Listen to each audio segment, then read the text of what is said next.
Hi everyone, today we have Eleni on the channel. Hi.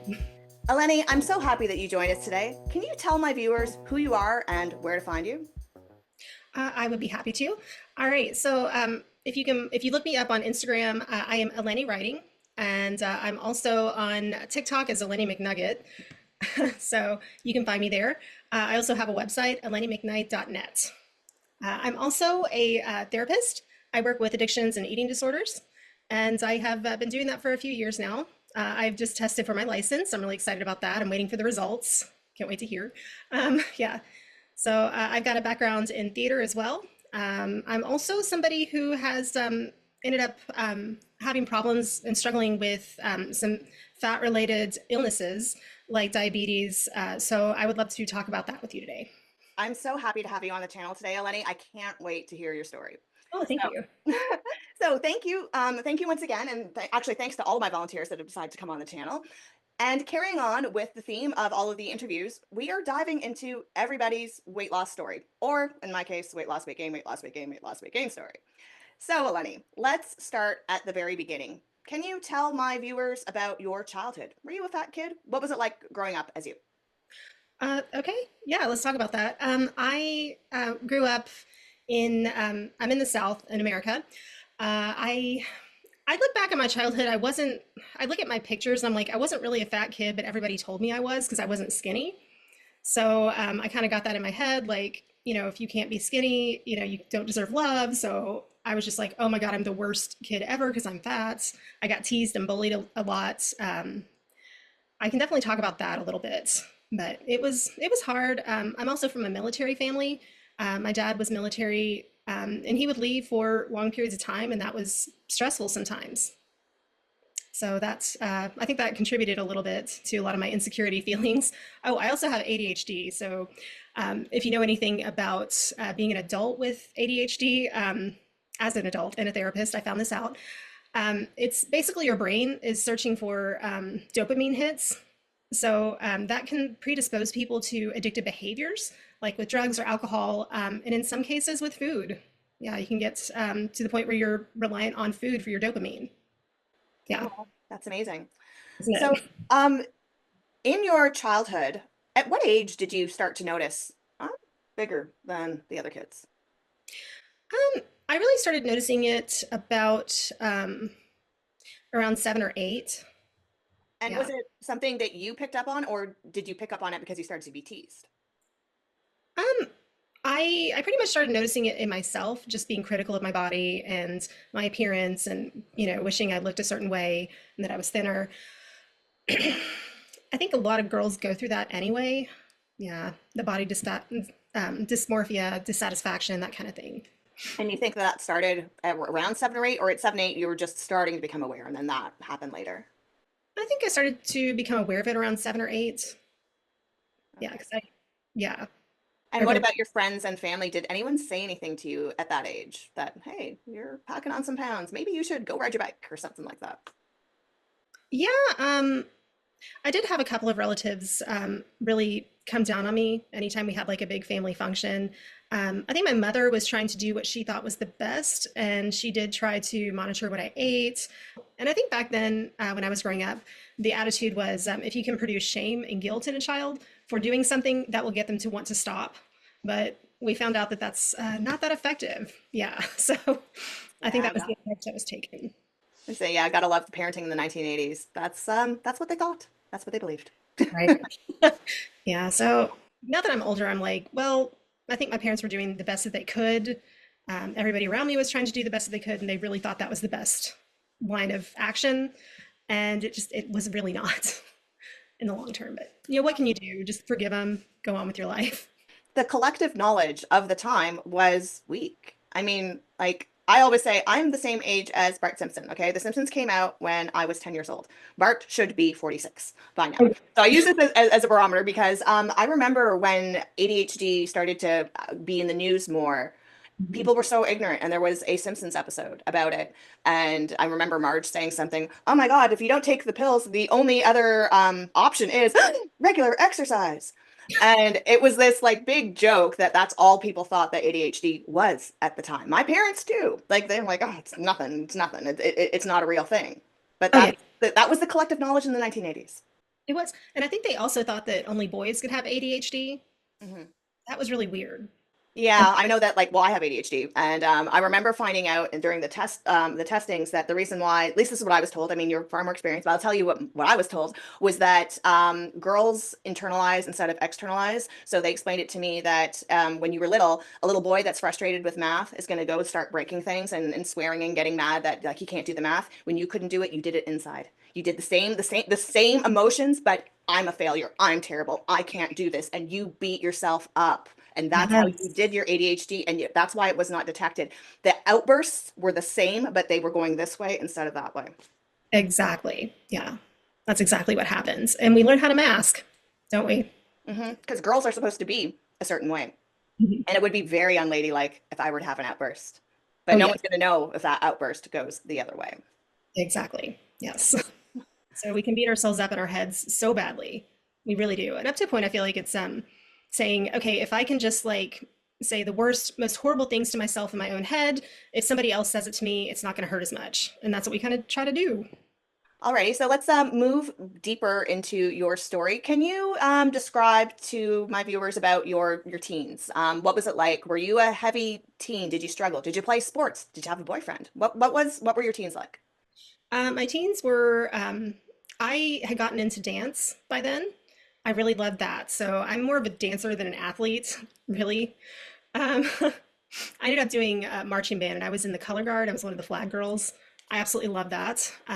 But I wanted to be tinier and thinner and all that, which is kind of sad because I really wasn't um, fat then either. But that's around the time my eating disorder started. I got pretty heavily into um, having bulimic episodes, that kind of stuff, just beating myself up and saying, like, I will do anything it takes to be thin because that's the only way I can ever be loved. Gosh, I'm very sad now looking back on that as an adult that I took that line of thought. So, Do you think that those messages were all self-inflicted, or did other people, like, were you beside someone else in band, another catty girl, like your uniform's tight or something like that, you know? there were people that did make little comments to me about my weight and my size. I remember because I had to play an instrument too during the non-marching season. And I was in the percussion section, and this one girl, I didn't know who did it. Like she, on the section that was I was supposed to have this file folder that had my name on it, and it had my music in there, so I didn't have to carry it around and get it dog-eared. It was in the band room. She went on my file folder and wrote "Thunder Thighs," and I was like, who the hell did that? That's so mean. It was that was some of the bullying I experienced as a kid and a Did teen. anyone do it to your face, or was it always just that sneaky kind of like messages in your locker kind of bullying? Yeah, it did happen to my face. Yeah, and I think that's just at that time, like being fat was, being a really bad person, and it was something to tease you about. Right. Be And about were you able to date in high school at all? a little bit. I didn't really have a serious boyfriend during that time. It was just hard. And did any boys ever be worried about being seen as dating the fat girl? That was never said to my face or behind my back in high school. Uh, Gosh, I'm trying to remember if that actually happened, but yeah, a couple of guys just thought that, I like you, but I don't want to get that close to you. I don't want to be seen with you. I was such a wannabe in high school, if I can be honest. Like when I watch Mean Girls, I'm definitely one of the wannabe girls that's, always watching the popular girls and trying to imitate them. Like Regina bought, camo pants and flip flops. So I got camo pants and flip flops. That was me. I was that girl in high school. I was so concerned with what everybody thought of me. God, yeah. There's a part of me that just I wish I could go back in time and just tell myself like you're gonna be okay. People don't think about you that much, and that's a good thing. So I try to tell myself that now, because that part of me is still in me. That teenage girl, that little girl that was just becoming aware of her body. All that's still with you as a person. Yeah. And with all of these insecurities, did you try to lose weight? Did you try any diets, or were you just not interested in doing that at that time? I did try to do diets, but when you have disordered eating and an because they're very similar, but they are two separate things in the therapy world. Yeah, I often found myself trying to do a diet, and then I just couldn't stick to it. It was just the dopamine hit. I needed that dopamine hit from food. So, yeah, I couldn't really stick to diets. I tried to do calorie restriction. Um, yeah, I try. I hate saying this, but a lot of want to be sick because I think it's cleaner, it's neater, you lose weight faster. Mhm. Yeah, and I was one of those people that tried to be sick, but still, I'd have. That's around the time I started. And let's graduate high school. Let's move into you did post-secondary. What was the university life like? Did you carry the ED behavior into university? Did it get worse? Did it get better? What happened next? I think it got worse personally because I did gain about 50 pounds I went to college and I gained about 50 pounds within the first few years. And that was just devastating. I couldn't figure out why I had gained that much weight. I couldn't figure out how to get it off. I was still in those thoughts. I was still, struggling with this, and I would be able to purge occasionally. The purging, it didn't happen as much, but it was still happening.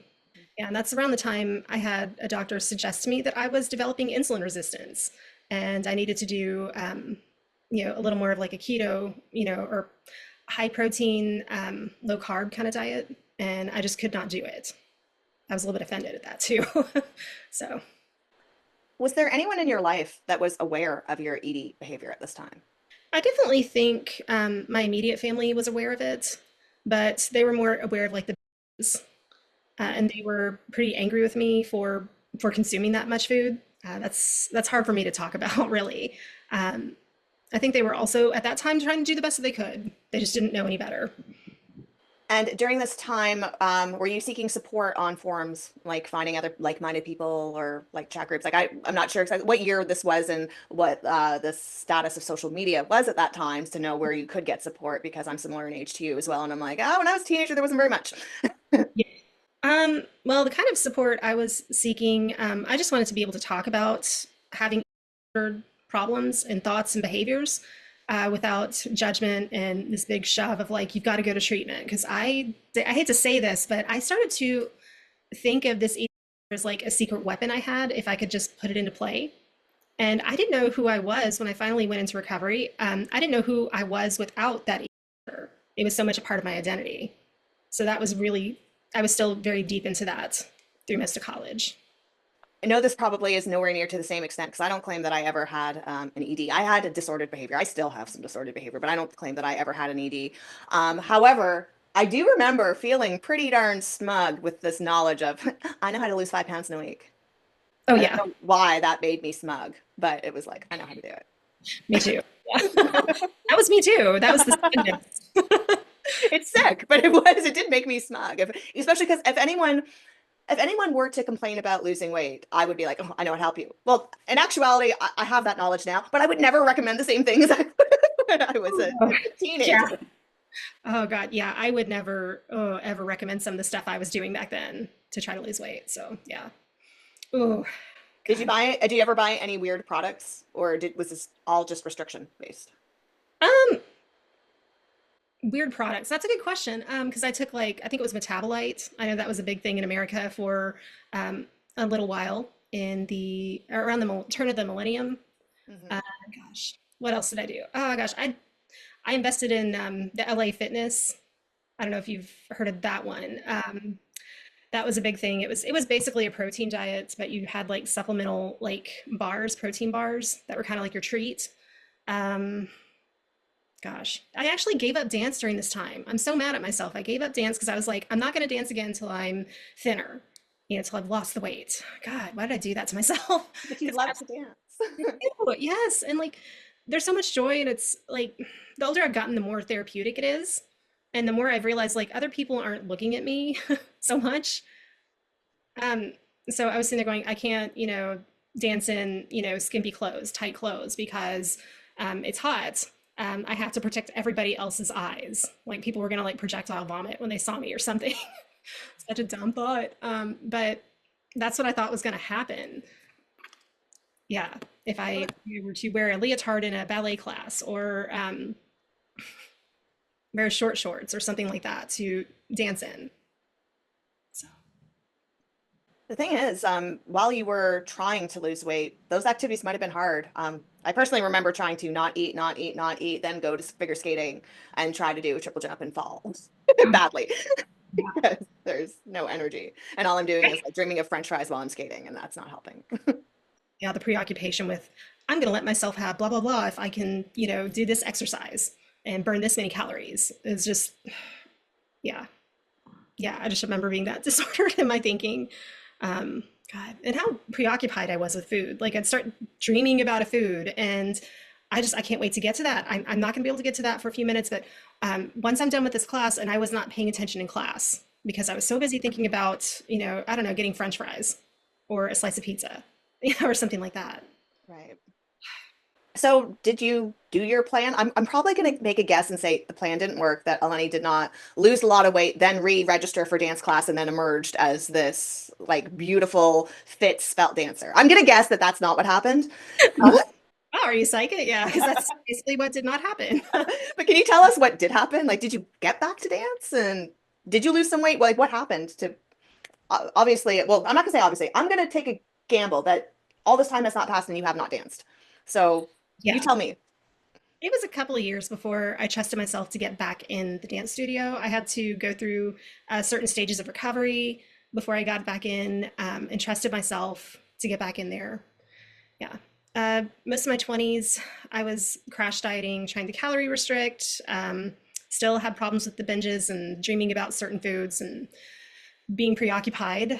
And I think emotionally, I kept saying, I haven't lost enough weight yet. It's not happening yet. And I just started beating myself up and like I was always doing. And it got to the point that I started thinking about unaliving myself. And that was pretty terrifying because I didn't want to do that, but the thought was popping into my head. Yeah. And how old were you at this time?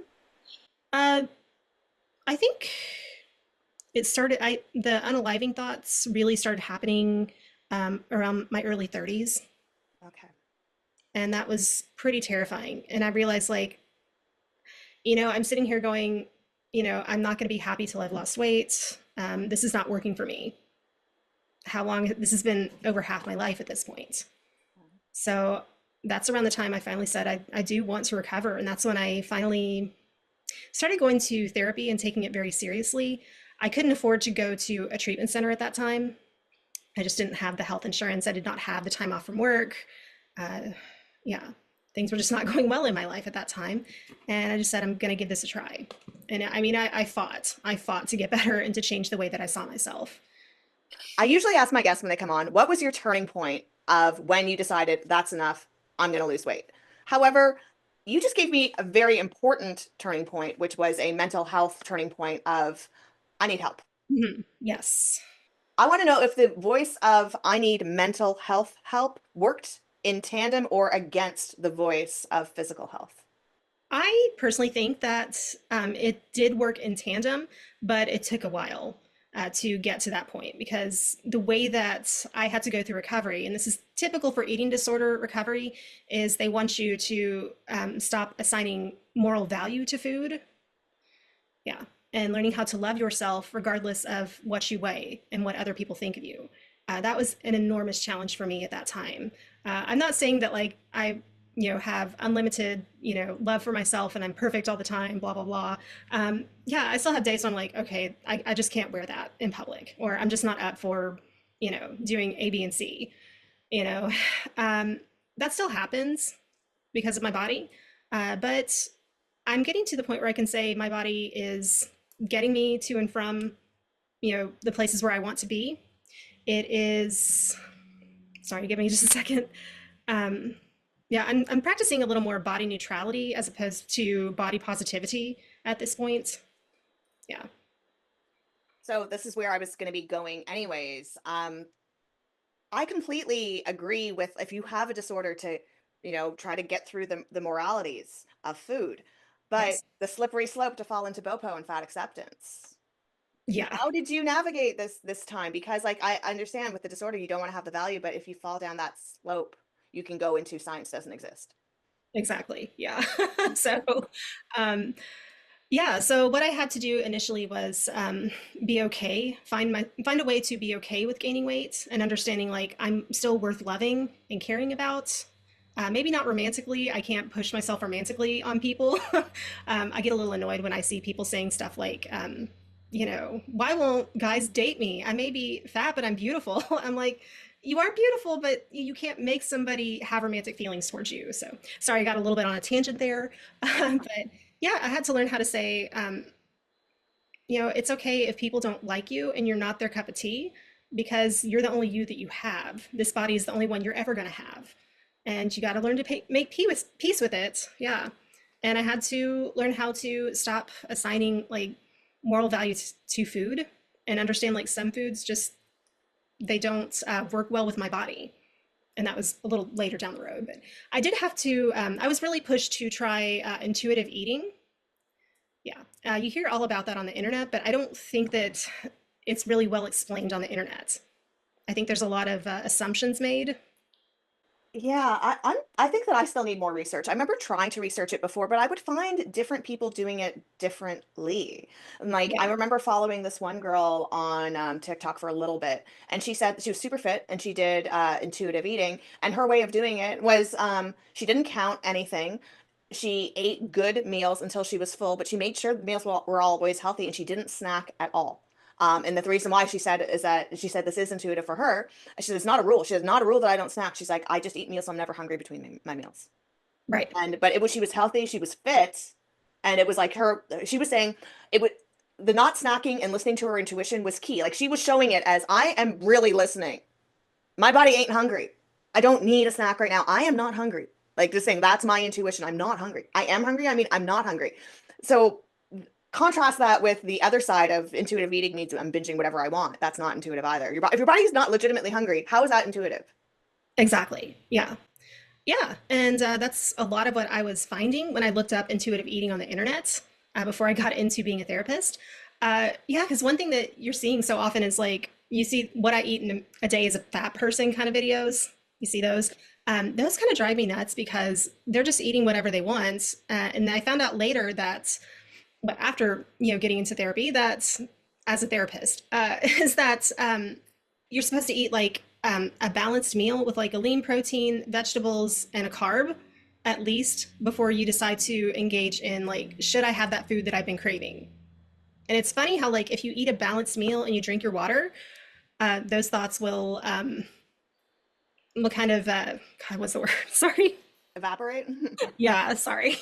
Fine. How do Yeah, and you'll realize like I'm really not that hungry for it. I just needed a good balanced meal first. So, Yeah. as you were going through therapy and you're getting all this advice, like healthy advice, but you still have ED behavior, how hard Mhm. was this? Like, I mean, you're trying to get better, but it probably at the same time as it's helping you, it's probably sparking all those bad thoughts. Yeah, yeah, and that's something my therapist and I had to sit down and say, okay, we need to examine these bad thoughts that are coming up. And she said, here's what's going to happen is after our sessions, you're probably going to want to engage in some of these behaviors because we're examining stuff that's really painful for you. And of course, the way you've always dealt with it was in this way that was very unhealthy, but it worked for a while. Right. Yeah. And during the time that you were in therapy, can you tell us how old you were, and was fat acceptance around at the time?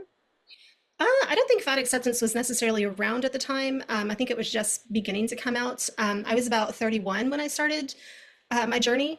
Okay. And yeah, it was a couple years later I started to see all these fat acceptance people saying, yes, I have a bigger body. It's genetics. I can't help it. There's nothing I can do that would change it. If I tried to lose weight, I would just gain it right back. Um, yeah. And it started to kind of gain momentum, that movement did, after I entered therapy. But I think they were just getting to the point where they're saying you need to stop assigning value to food and just eat whatever you like and learn to accept your body. And that's when I started hearing, like, okay, if you were eating the same things as a skinny person and exercising the same way a skinny person does, you would probably still have different results. So don't beat yourself up about that. I think it definitely helped me to stop looking at food as something to calm myself with. I did gain weight that, that happens a lot of times with that recovery from an eating disorder. And I had to learn how to be okay with it. and not like beating myself and saying, "Oh God, I have to go back on this, diet plan that I was doing before." You know, I know how to gain, lose 5 pounds in a week, like you were saying. Yeah. Using Mhm. those things. Yeah. So during this time, I know you said fat acceptance hadn't really started yet, but to mentally accept yourself, to mentally accept that, hey, you know what, this is my reality. I've gained weight in order to try to help myself. Did any part of the science denial, even if it wasn't from fat acceptance, start happening? That that's that the calories don't actually count, or not that the calories don't count. Let's start here. I can be healthy and be overweight. There's no consequences with obesity. Did that start to happen? And did it start to destroy you or did it assist you? I think at that time it kind of assisted me. Yeah, because I started to feel okay with myself and the food choices I was making. I was giving myself permission to eat.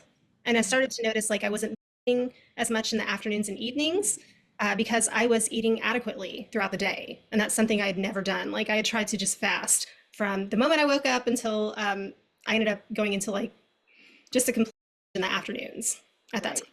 And that behavior stopped. And I started to realize, like, okay, I can control some of these behaviors a little bit better when I actually give myself permission to eat.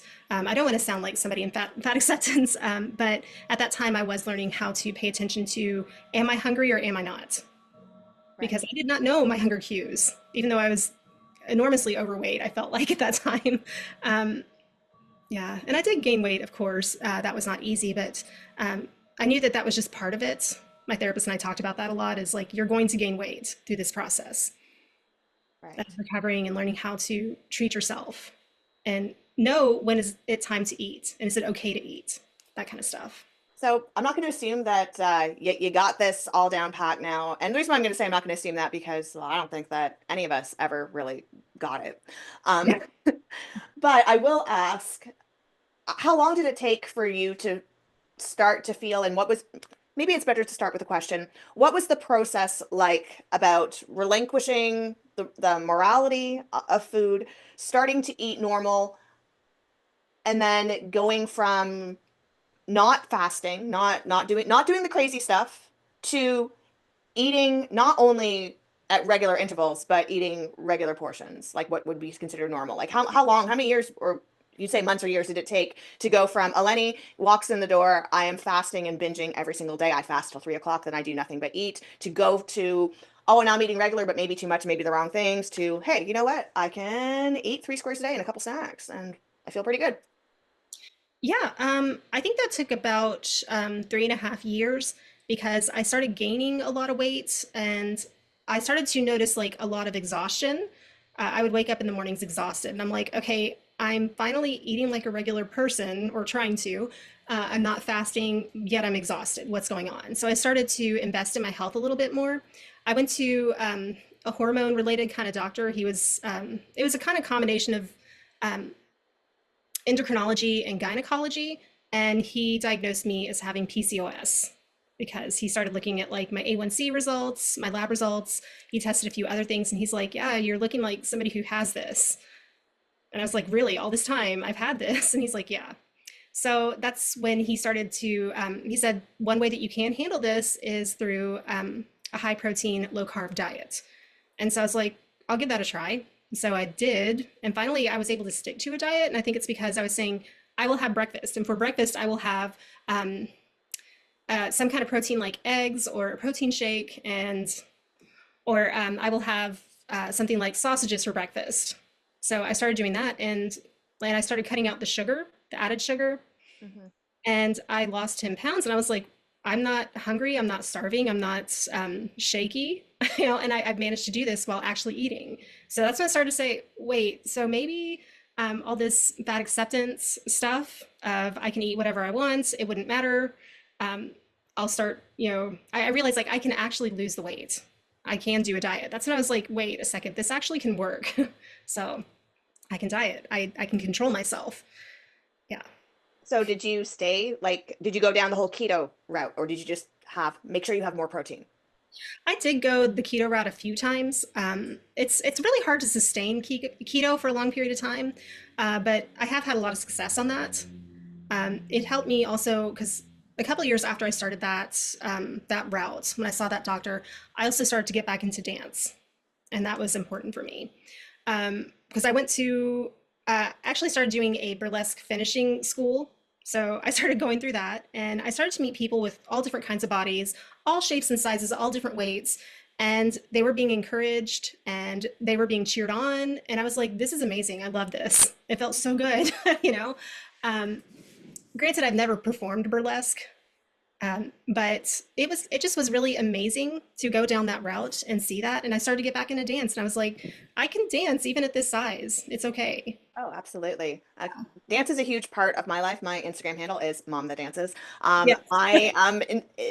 My dance instructor, I have been with her for, I don't know, 16, 17 years, and she is all about well, sorry. I would say she's all about body positivity, but the thing is the secular meaning of it. So like Right. whenever I say that word, sorry, whenever I say body positivity on the channel, it's a different meaning It is. than out there. Just Yeah. like so, but just the same way, I can't be out in public and say I hate the bopo, right? Right, right. Because they don't know. Like it's like, but my dance instructor, the secular meaning of body positivity, that is my dance instructor. She has people of all shapes and sizes in her classes, and we she does everything. She does burlesque as well, but she also does hip hop. She does various other types of street dances. She does like sassy jazz as well. But her Mhm. burlesque class is so much fun. And what we do is we have a class, and at that very last class, we all come in costume. That's why I have all those videos on my page. That's the last class of every semester. Yeah. So at the end of the we come in costume and we film each other. We don't have any guests. We're not dancing. We're allowed to post. We're allowed to post on Instagram, but we have rules. So Yeah. it's like if you want to do like a duet or a group performance, you got to get clarification from the people. If you want to post, you got to make sure there's no one in your background. One time, I had an awesome video of myself, and then I realized that I got the ass of one of my colleagues, or not colleagues, classmates, right behind, and I'm like, I can't post that. That's not fair. That Right. Yeah. So, yeah, I've gone through that too. It's very frustrating. But I absolutely love dance. It was fun to get back into it, but I realized like it wasn't as much of a cardio thing for me. It was just learning to appreciate myself a little bit better. I yeah, wasn't getting that fit doing that, but then I discovered pole dance a few years later. done that too. I love pole because you're lifting your own body weight. You're trying to balance in these super high heels, so that's giving you better muscle tone, and you feel great after doing it. And I just remember sitting in the middle of a pole dance class. I was in the middle of a routine, and I realized like I feel amazing. My day is so much better because I'm dancing, and I was like, I needed this. This is what I need. So it's that's why I feel like dance is so therapeutic. It's Yeah, wonderful. yeah. Yeah. And So well, you 'cause get it. You get it. yeah, totally. Because you move your body, you feel the music, you get to use some strength. I honestly think that I'm not going to say that all women, because obviously a lot of women like sports, but I would say that there is a large percentage of women that prefer the types of fitness that are dance, skating, running, aerobics, like the individual fitness that's not you don't mind doing it in a group of people, but you're all doing your own thing. You know, like aerobics, like I don't mind. It's not that I don't like being around people. I like being around people. I just don't like the whole throw me the ball thing. You know? Yeah. We could all be doing the same thing together, but kind of individually together. That is the way that a lot of women like to exercise. And I remember how in my very last year of high school, they had introduced a brand new gym class that every girl in the school wanted to take. And it got full very fast because it was called fitness. There was no volleyball, no baseball, no basketball. Every semester was something like dance, yoga, weightlifting, power walking. Like there, and it was like, that's Yeah. no team sports. But it counted as gym. And I'm like, know how many people don't take gym because they can't do team sports, the coordination, the ball, that stuff, but still want fitness? Yeah. Like, I mean, the pressure of letting your team down is always just so high. yep. And I mean, for us ADHD girls that internalize everything, every failure, like, what do you think is going to happen if, we don't understand the rules or we pass the ball to the wrong person? Like, we're going to beat the hell out of ourselves mentally. Yeah, like I don't really think that they should be putting a competency, a skill on fitness. This is a problem I have with gym. Like I think that those skills they can be taught in school and they should be taught in school, but they should not be mandatory. What should be mandatory is fitness. Like Yes. gym class in terms of physical fitness, I believe should be mandatory. But do you need to know how to play baseball, swing the bat? No. No. Do you need to know how to run a little? Yeah. Do you need to Yeah. know how to swing a little? Like the Mhm. fitness things are important, but I think that they underestimate the number of kids that avoid gym because of the competency thing, not about the athletics. Because that my school proved it when they introduced fitness instead of gym. How many girls that never took gym wanted to take that class? Exactly. Yeah, because the only person you're really trying to be better than is yourself. Right. It's not, I have to help my whole team. I have to be competent for the whole team. Yeah, so I can understand how like fitness, like dance and yoga and Pilates would be a really good alternative Yes, to for sure. just, gym class as we know it. Yes. However, the one thing that I will talk about that I'm sure that you experience as well, because dancer, figure skater, Mhm. skimpy costumes and the body image, that is the hardest thing. Although that was one of the hardest things for me in my sport, was skimpy Oh yeah. costumes and body image. We used to have in the summer, it was called performance ice. And what it was this they had for like an hour or two every single Friday. The ice was completely blank and they would just play people's programs and you could get the ice to yourself for 3 minutes or for 3 to 5 minutes, do your program on clean ice. The only Okay. thing was that when you treat it like a performance, that means it's a real performance, sweaters off. Never wanted to do it because the sweater's off. Yeah.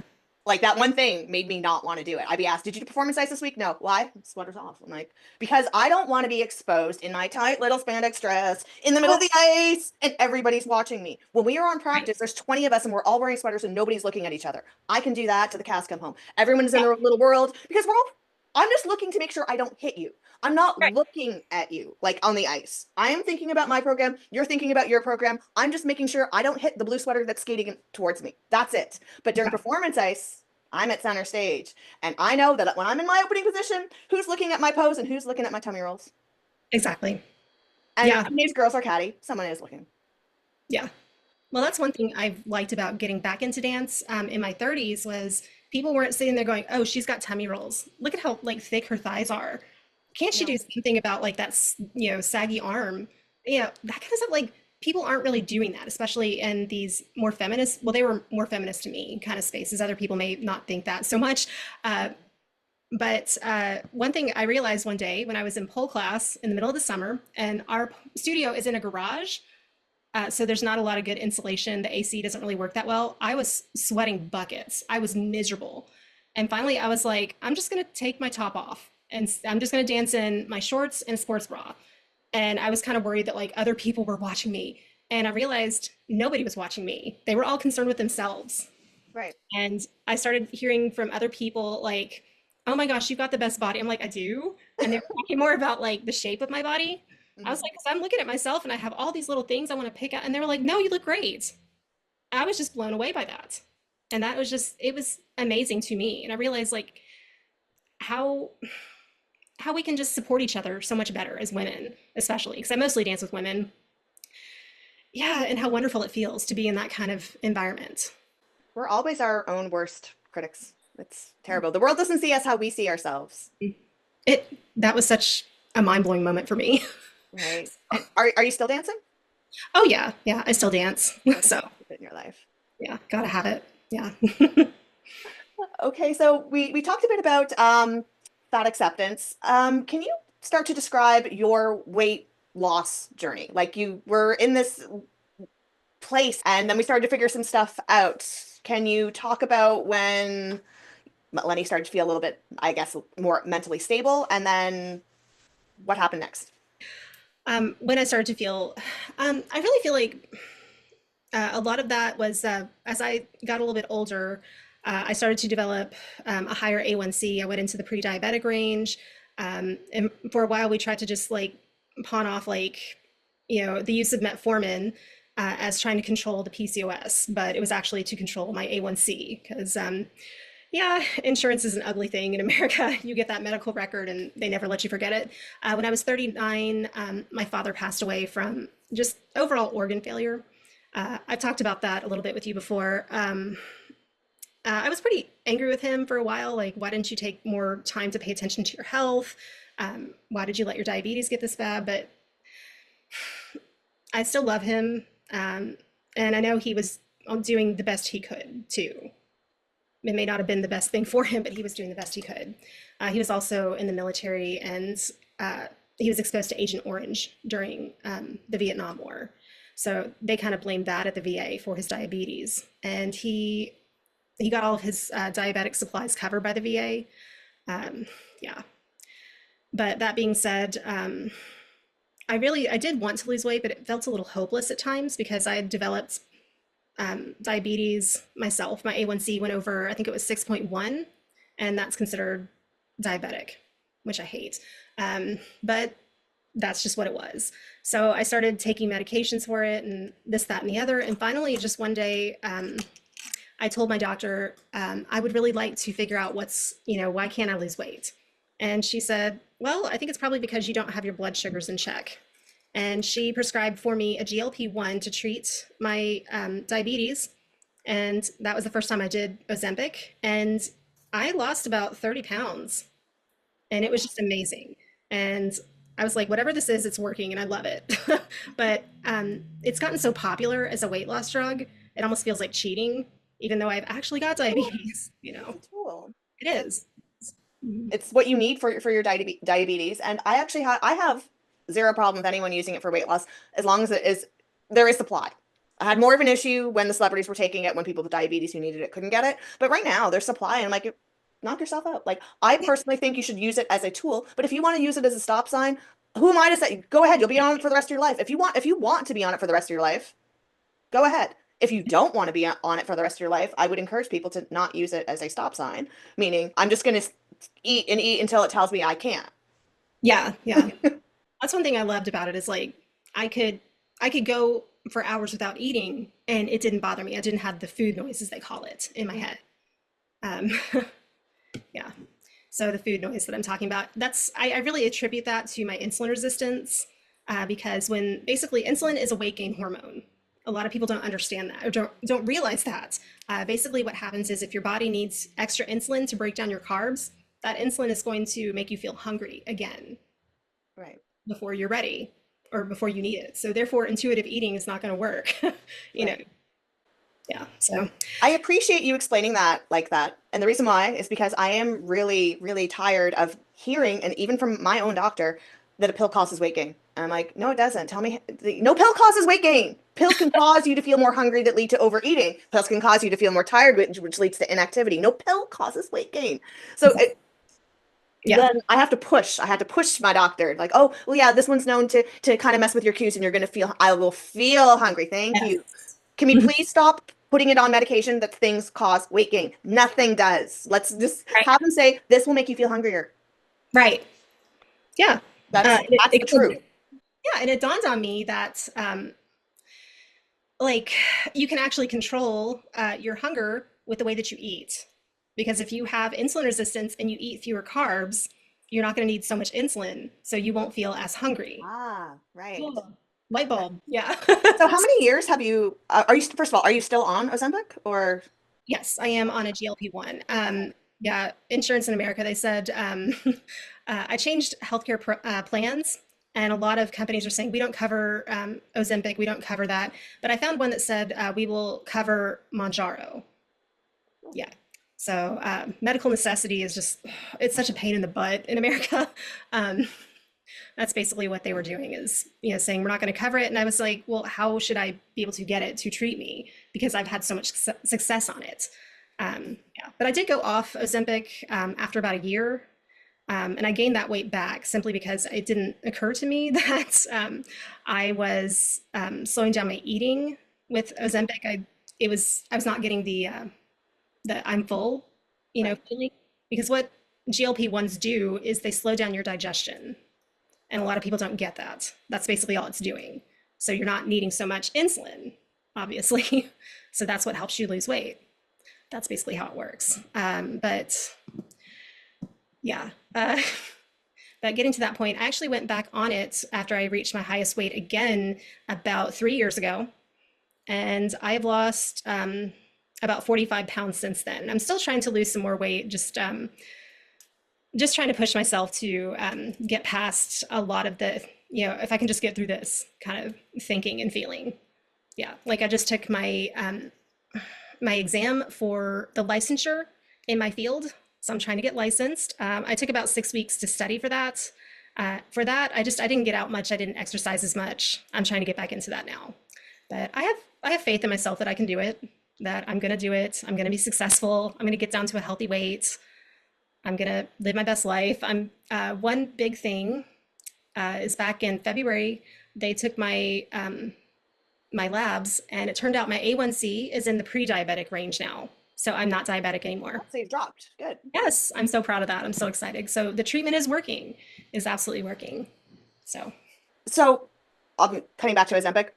So, what is your plan with Ozempic long term? Because you are now falling off of being diabetic, so you won't need it for your diabetes. Sorry, I know you're not on Ozempic, you're on Mounjaro. Is this going to be lifelong? Going to cut it back? What's the goal? um, that is an excellent question. I'm definitely working on that with my doctor. Uh, I'm not sure what the insurance companies are going to do if my lab results keep coming back as non-diabetic for a long period of time. Are they going to say we're no longer covering it? So that's something I consider, and that's one of the fun parts of being American, I guess. Well, from the United States. I apologize. You are from North America as Yeah, well. I'm like, I'm You're Canadian and my American. healthcare is covered. Technically, you're American, just like my Yes, Mexican brother-in-law is American. yes, yes. So, But I have healthcare. right. That's the difference. Yeah. Gosh, we don't know what's going to happen with the Trump administration at this point, but in healthcare. But yeah, I would love to stay on a GLP-1 for the rest of my life. I don't know if that's going to happen. I'm wondering if I can like change my lifestyle drastically enough that it's not painful or hard for me, um, and I won't need the GLP-1. Like, can I live on a high protein diet for the rest of my life and it not be a challenge? Because I feel like the reason why so many people struggle with diets is because it's painful, it's out of the norm, or their exercise plan is the same way, and they just can't keep it up. Yeah. Well, I Just think like, that a lot of diets are too strict, and of course you can't keep it up. The diet yeah, that is easier to keep is going to be the one with a very, very gradual weight loss. And like, for example, for me right now, I'll tell you, I have to accept the fact that it's going to come off painfully slow. Like when I say painfully slow, I'm talking about a pound a month right now. mhm, Because if I go much faster, I might be able to, I could go to 1 to 2 pounds per month. Because for where I am at, if I go any faster than this, I'm going to binge. I will exactly. binge. If I go any faster than what I am doing, like I know I can go faster, Mhm. but it ain't a good recipe. It's better for me to go 1 to 2 pounds a month down and actually go down than to drop 5 pounds in this month and then go right back up the next month because that is exactly what will happen. Yeah, yeah. I don't know what the future is gonna bring. I don't know. I don't know what my health insurance is going to accept, but I've got to believe in myself and that I can do it, and that I can make these changes and make this last and live a healthy lifestyle and get to a healthy weight. That's a huge thing for me. Yeah. In terms of sickness and getting used to taking these drugs, was it bad for you? Like were you throwing up constantly or you have trouble sleeping, sweating? Like was it easy for you? If I can talk about the side effects of taking GLP-1s is the first few weeks, if I ate too much too fast, I would throw up, but that kind of went away after a while because your body does adjust to it. I also found out you can gain weight on these drugs. It's possible if you're not paying attention to your diet and you're not making an effort with exercise and that kind of thing. Because I mean, if you're just eating a little bit all the time, yeah, you're going to gain weight, right? Yeah, and I guess if you're eating like a teaspoon of peanut butter every hour. Yeah. Yeah. Or like you're eating like a teaspoon of icing out of the jar, you know? Yeah, like you might not be able to have much, but if you make sure it's all fat and sugar, Yes, exactly. maximize your calories if you want. Yeah, because I mean, like the macros of your nutrition will, affect you if you're not paying attention to them, Mhm. you know? So let's be honest. Yeah. Yeah, calories don't just come out of nowhere. The laws of thermodynamics do apply. Yes, yes. And the thing is, like all drugs, all workout plans come back to calories in, calories out. They just find a way to do calories in, calories out. This way is slowing down the digestion so that you can only and add so many calories in. Like it's always calories in, calories out. Intermittent fasting, restricting the window of calories in, calories out. High protein, make you feel more satiated so that you don't consume more calories for calories in, Right. calories out. They're all calories in, calories And out. There is not a single one that like melts calories, like yeah, that makes the calories not count. Like it's just a different way of getting to calories in, calories out. It Oh, totally is. I know exactly what I wanted to ask you. Okay, so this conversation was different and interesting in a very nice way, because you have so much experience in mental health. And I would like to know from your perspective, because it's very common that people have mental health problems and weight problems. Can Mhm. you attack the two at the same time?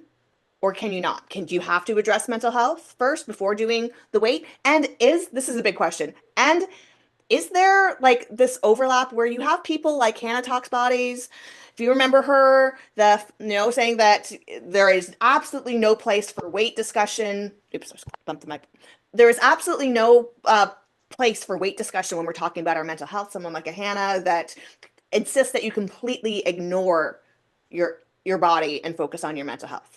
I know this is a big question. I'll try to summarize it. With someone that has all the experience that you have in mental health and has also struggled with their body image, is it possible to address the two at once? I think that's an excellent question because I think it really does depend on the individual and how far along they are and how deep they are in their eating disorder too. Um, yeah, because I could not do that. I was not able to do that. I had to basically say, whatever my body ends up looking like, that's what it's going to have to look like for me to get mentally well and be okay with myself. So I look at like the body positive people, the BOPO, the fat acceptance people, um, and I think they are kind of where I was at the beginning of my recovery journey, the first 3 or 4 years before I started to understand like I can have a healthy approach towards food and my body, and it doesn't have to be at the detriment to my mental health. Hmm. Because I do believe that physical and mental health basically work hand in hand. They work together. Right. So you're gonna have to have both to really reach the end of it. So I kind of look at like the fat positive people, and I think they're about halfway there. They're working on the mental part, but they're getting stuck there. I kind of feel like they're getting stuck, and they're not progressing. You know, I feel that one of the key things that you said there, and it should be key for all of them because it's the word acceptance, because you said right? accept. But there's acceptance and then there's lying. And they cross over into lying. There's one thing to say, look, I'm not in a good place. I need to work on my mental health. I accept the fact that I am this size. I accept it. I'm going to love myself anyways. I accept it. Then there's lying. Then there's, I don't know why. This is not my fault. And it's not the 3 bags of candy. There is giving yourself grace and accepting. I need the grace for where I'm at. I mean, I've recently just been there. I gained 40 pounds this past year. I give myself grace for the mental state that I was in, but I don't lie and say it came out of the air. Right. And I found like when you were just describing your process and you said I had to accept it. And then there was a point where I guess you were able to address it. And Yes. it's that point of where the fat acceptance switches. Because there's, you know what, there's always been talking points with fat acceptance that I agreed with. But then they push it too far and then it wouldn't make any sense. And then like it's like you're on the right track of fair treatment. That's fine. Fair treatment. We like fair treatment, but then we start going into laws of thermodynamics don't exist anymore. I'm like, that Yes, they do. yes, they do. So it's like I agree. I used to agree with a lot of the I agree with the fair treatment. I agree with the mental health in terms of giving yourself grace. I agree with that a lot. So if someone were to come on and say, you know what, I've been having a really hard time, like I've been eating a lot, I'm struggling, I have compassion for that. What I do not have compassion for is the leaving out of the overeating that depression leads to weight gain. Yeah.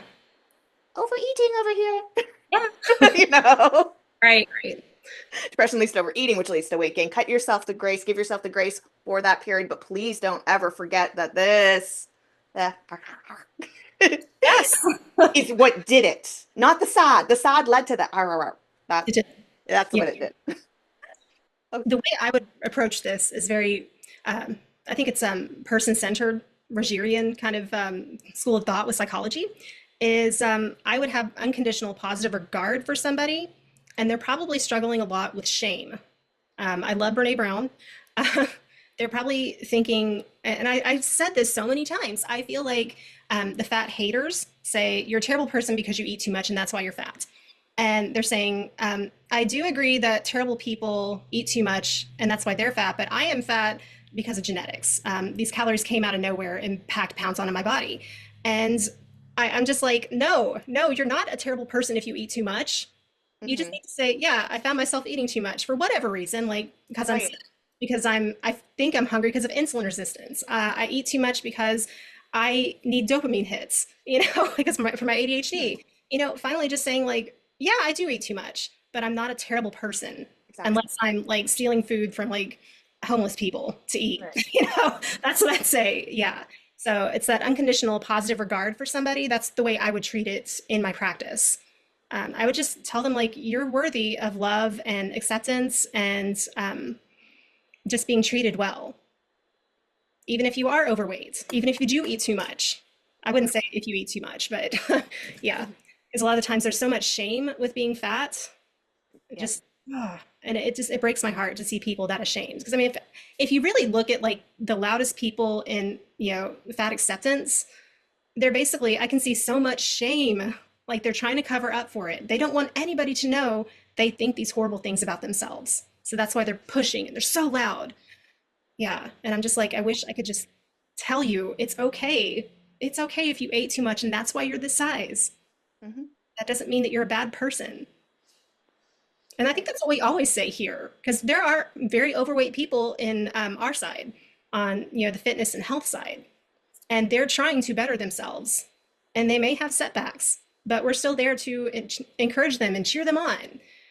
You Yeah. know, it's very interesting that we're talking about the shame of overeating versus the shame of being fat because the Mm. fat acceptance community has, in a way, done this to themselves. Like Tess Holliday with her fake Anna has really, really hampered this because she has hurt the community so much in so many ways. Because I believe that she, with the fake Anna thing, has made it almost impossible for a bunch of them to say that I overeat. Yeah, I wonder if, that has happened as well, just from a professional. I'm going to speak as a professional here. Yeah, I mean, she doesn't seem to have a lot of trouble with overeating on camera, Hmm. uh, but then she claims like off camera she was starving herself. And I mean, I'm not her therapist, so I can't make judgments, but that's what I keep coming back towards is like, how much is this, are you in that first part of recovery where my worth is not tied to my body size? Because that was really hard for me, was getting past I'm not worth as much if I'm fat. Right. And getting to that point where I was saying, I'm worth taking care of, I'm worth loving, I'm worth good medical treatment, I'm worth education. I had to get to that point, regardless of what size and shape I was. Right. But I think that, in my opinion, for to have true self-acceptance, you need to accept not just your body, but your behaviors. And Yeah. I think that fat acceptance is a whole pile of denial if their whole, oh, I accept myself as is. Do you? Do you accept your overeating behavior? Because to me, it sounds like you're denying it. Yeah. If Um, there's nothing wrong with you, accept it. Accept it and be proud of it if there's nothing wrong with it. But you think there's right. something wrong with it, which is why you're hiding it. So that doesn't sound like a whole lot of self-acceptance to me. I definitely agree on that. Yeah. If you've ever seen the treatment for borderline personality disorder, it's radical acceptance. And that is accepting both the good and the bad and understanding that everybody has good and bad behaviors. We're not like, it's not this polarized, like, she's perfect, she's thin, she never makes mistakes, she never insults somebody when they don't deserve it, that kind of thing. And then if you're on the other end, you're always bad, always wrong. And I kind of feel like, yeah, we should be accepting both the good and the bad of ourselves and understanding how that just makes us human. Thanks once again, Eleni, for coming on the channel. I really appreciated hearing your story. And this was the first conversation that we kind of got to take an avenue down mental health. And it was quite interesting to have that opportunity with a professional. So before I let you go, do you have any words of advice regarding mental health, physical health, weight loss, anything to give my viewers? I'm going to go down the route of shame and Brene Brown and what she preaches about it. Um, it's okay to have some flaws, and it just makes you human and more relatable. You don't have to hide, and you can be honest with people and still not be ashamed. What I would say to people is it's okay to have some faults and flaws and things that you're trying to work on, and know that you don't have to be perfect. Just reach for bettering yourself. And I feel like that's been something I've struggled with personally. And understanding like physical health and mental health go hand in hand with each other. And please don't beat yourself up. Just start to give yourself grace and understand like therapy is a great thing. It's a gift that you give yourself. Yeah, in the 80s, it was kind of like hush hush, it's a punishment. You're only in there because you've got a character flaw, you're morally wrong. But actually, it feels so good to just open up to somebody and have that person just help you see yourself and who you really are. And who you are doesn't always have to depend on like what you look like, how much you weigh. Yeah, those are important, but you can once you finally take care of yourself emotionally, then you can start working on your physical health overall. So please don't cut that out. Also, it's okay to say I could maybe lose some weight and it would improve a lot of my physical problems. Like, don't tell me at like 600 pounds and you can't walk, you're the picture of health. You know, if you can't walk, how are you healthy? And it's okay. Like your worth is not co-signed by your ability. You still have worth. You will always have worth, no matter what you weigh, what your ability is, all that stuff. Whether or not you have a significant other in your life, like a boyfriend, like you have so much worth, and that kind of stuff does not determine it. Thanks so much, Eleni. I want a recording of that so that I can wake up to that every morning. So I get reminded that there's somebody out there that thinks that I have worth and to remind myself my values. It was quite inspirational, Eleni. I really appreciate that. Yeah, I felt like I was just rambling a little bit there, but thank you. Wow. Weight loss story. So now I'm going to turn to you, my audience. Do you have a story that's worth telling? If you do, message me on Instagram at @momthatdances because I want to hear from you. I want your story to inspire others.